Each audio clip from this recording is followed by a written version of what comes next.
नमस्कार। Aryan Khan drugs case राजनीतिक गलियारों में भी गूंज रहा है। आलम यह है कि जिसे मौका मिल रहा है वही अपने हिसाब से इस पर राय रख रहा है। शशि थरूर, राज बब्बर, नवाब मलिक जैसे दिग्गज राजनेता शाहरुख के बेटे आर्यन का समर्थन करते हुए दिख रहे हैं, तो वहीं दूसरी तरफ बाबा रामदेव ने भी इस पर अपनी राय रखी है।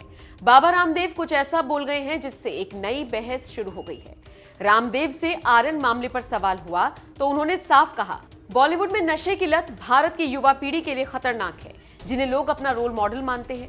वो जब ऐसे केस में फंसते हैं तो लोगों को गलत प्रेरणा मिलती है। सारी इंडस्ट्री को मिलकर ये कचरा साफ करना चाहिए।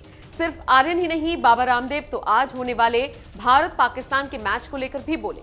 रामदेव ने दोनों देशों के बीच होने वाला क्रिकेट मैच राष्ट्र धर्म के खिलाफ बताया। योग गुरु बाबा रामदेव ने कहा, रविवार यानी आज भारत पाकिस्तान के बीच होने वाला क्रिकेट मैच राष्ट्रहित और राष्ट्र धर्म के खिलाफ है, क्योंकि क्रिकेट का खेल और आतंक का खेल एक साथ नहीं चल सकता। इसके बाद फिर रामदेव से वो सवाल हुआ जिसका जवाब सीधे सीधे तो बेचारे नहीं दे पाए, लेकिन हाँ, अपना तर्क रखने की कोशिश जरूर की। दरअसल बाबा रामदेव से पूछा गया, आपने कहा था काला धन आएगा तो पेट्रोल सस्ता हो जाएगा, अब क्या कहेंगे? इस पर बाबा रामदेव सरकार का बचाव करते हुए नजर आए। उन्होंने कहा, राष्ट्रहित के कार्यों को जारी रखते हुए सरकार टैक्स को नहीं हटा पा रही है, कभी ना कभी तो ये सपना साकार होगा ही।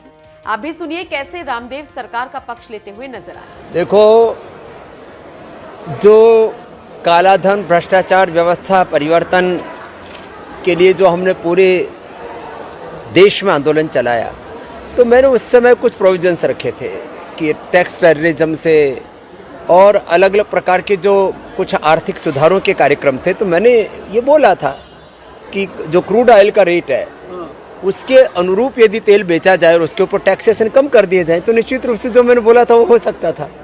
अब सरकार ने जिस तरह से पूरी अर्थव्यवस्था को संजोया हुआ है, अब उनको राष्ट्रहित के सामाजिक कार्यों को भी जारी रखना है, अलग अलग आर्थिक चुनौतियां हैं, सरकार को सरकार भी चलानी है, तो उसके लिए उनको जो टैक्स है वो उसको नहीं हटा पा रहे हैं। तो कभी ना कभी तो ये सपना साकार होगा, ऐसी अपेक्षा है। खैर, तमाम मुद्दों पर रामदेव ने तो अपनी राय रख दी। आप उनके इस बयान पर क्या सोचते हैं? कमेंट करके अपनी राय जरूर दें।